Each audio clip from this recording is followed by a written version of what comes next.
I had no idea the British press was so bigoted. This one's wife. Kate dumps on Meghan. Hello, I'm H.G. Tudor. Yesterday I explained to you how Prince William blew this one's wife out of the water with his excellent display of punditry, demonstrating an authentic ability to talk about something with enthusiasm, with insight, and in a meaningful fashion. Doing so without lashings of beige word salad, doing so without causing the audience to suffer severe eye roll injuries, sending glass eyes to sleep, demonstrating the difference between him and the artifice of this one's wife. Now it's Prince William's wife, Catherine's turn to do so, and she exhibits the way in which she dumps all over this one's wife, with a contrast between her genuine interactions with people, fueled by her emotional empathy, driven by an actual interest in people, rather than being simply interested in them in terms of what they can do for her. Over the years, as I have covered the behaviour of this one's wife and peeled back the various layers on her narcissism, allowing you to understand how she behaves, what makes her tick, why she reacts in the way that she does, why she says the things that she does, why she's empty, why she responds in a particular way to certain events, and how she interacts with people. This has enabled you to understand that when it comes to her interactions with others, she doesn't care about anybody. She thinks she does, because the narcissism has to make her think that way.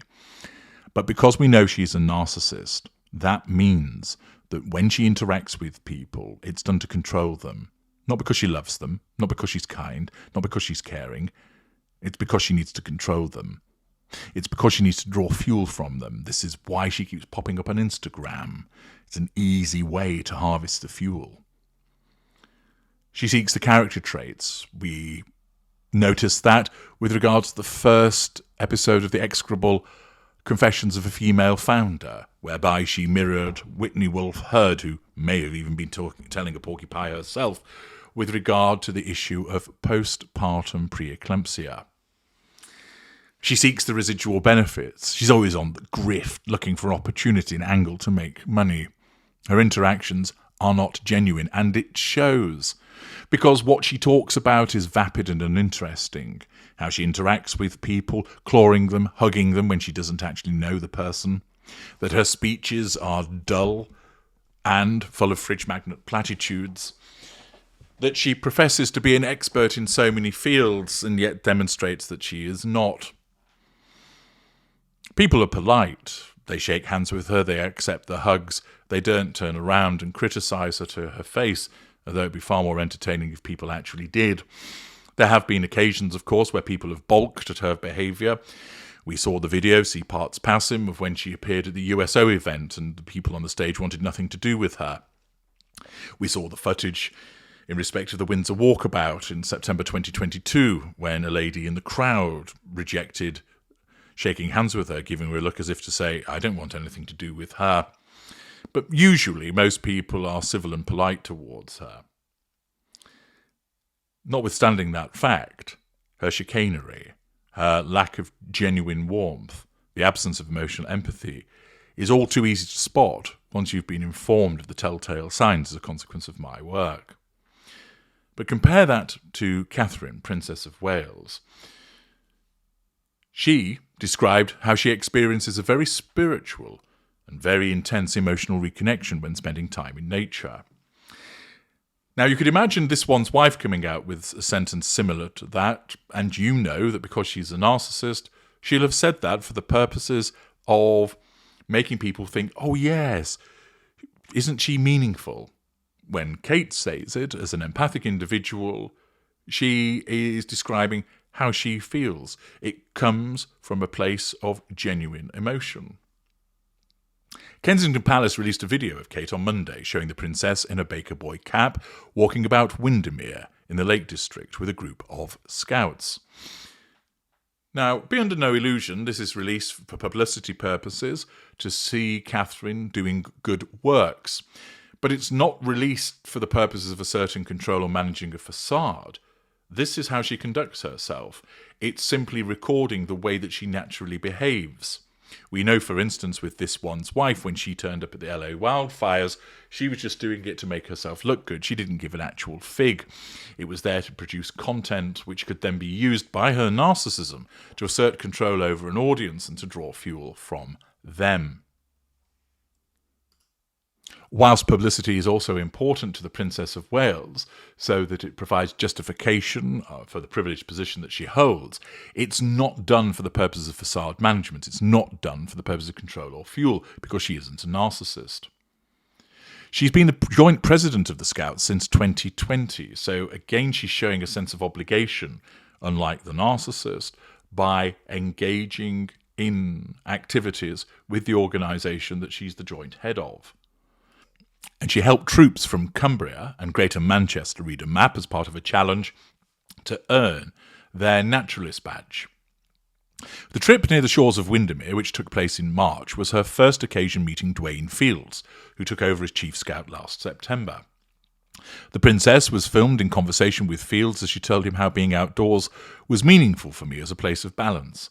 The pair discussed the benefits of spending time in nature, as well as the confidence and skills young people could learn by spending time outdoors. Fields asked Kate, "When you come out here, when all the stresses and strains of regular life happen, and you come into a space like this, what do you think about?" Kate said, "I find it a very spiritual and very intense emotional reconnection. I suppose these environments. Not everyone has that same relationship perhaps with nature, but is therefore so meaningful for me as a place to balance and find a sort of peace and reconnection in what is otherwise a very busy world." Kate was shown crouching down as the Scouts, aged between 10 and 15, crowded around a map on the ground. Pointing at the map, the Princess said, "It's so beautiful because so many of the walks here. You can see Lake Windermere because it's huge, isn't it? Look how hilly it is in here. Have you done any of these big mountains?" She was also photographed standing and laughing with the Scouts while they sat eating ice creams at a picnic table at the edge of the lake.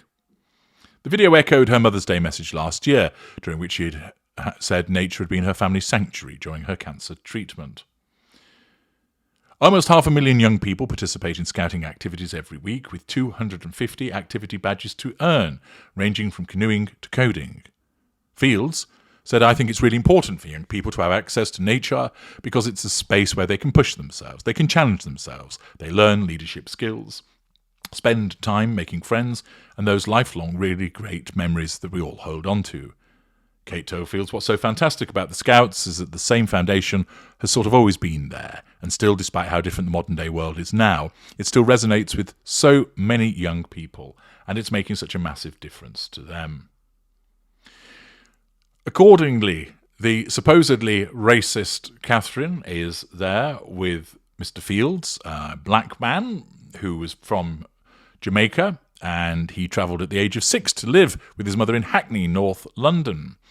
He became a victim of gang violence and was made homeless for a period at 20 years old, but then he turned to a life of adventure after being a Cub Scout, and in 2010 he was the first black Briton to walk to the magnetic North Pole, and he is now involved as the joint head of the Scouting movement, having taken over from Bear Grylls. You notice the difference here as Catherine completely dumps all over this one's wife. She has an honest interest in those around her, that she has a genuine desire to talk to people and learn about them, that she is involved in discharging her obligations as the joint head of the Scouting movement, that she shows an active interest in what people are doing. It isn't performative. It isn't see-through and transparent in the way that this one's wife behaves. And Catherine demonstrates, as a consequence of her natural warmth and genuine emotional empathy, how easy it is to deal with people. There's no word salad, there's no fridge magnet platitudes, there's no awkward hugging of people who don't want to be hugged, there's no pulling on children who don't want to be photographed with her, there's no sanctimonious observations that are provided as part of meaningless drivel spouted. Instead, she simply talks about what it means for her and how important the Scouting movement is, that she gets in and amongst it. And yes, publicity is made naturally. Publicity follows from this, but the interactions themselves are genuine. They're not performative in the way that this one's wife behaves, and it demonstrates yet another instance of how the interactions that this one's wife has are dumped upon by the genuine behaviours of Catherine, Princess of Wales. I'm H.G. Tudor. Thank you for listening.